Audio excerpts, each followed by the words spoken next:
අද අපි හදන්න යන්නේ ගිනි කන්දක් ලාවා සාදා ගන්න ආකාරය. අපි කලින් ගිනි කන්දක ලාවා සාදා ගන්න ආකාරයක් බලුවා. මේ දෙවෙනි පියවරේදී අපිට මුලින්ම ඕනේ නම් විනාකිරි. විනාකිරි වලට අපි මුලින්ම දානවා කුකුල් කාලේ.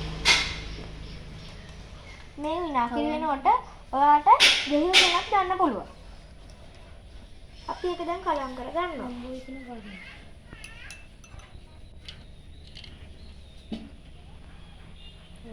අපි ඒක එන්නට දාගන්න ඕනේ. අපි ඒක දාගත්තට පස්සේ අපිට ඕන බේකින් සෝඩා හරි ආපෝ සෝඩා හරි. අපි ඒකත් දැන් දාගන්න ඕනේ.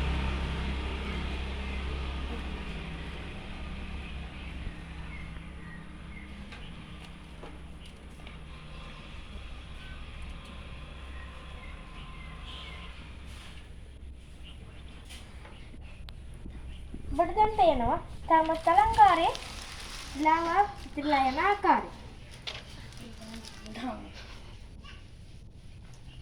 ස්තුතියි.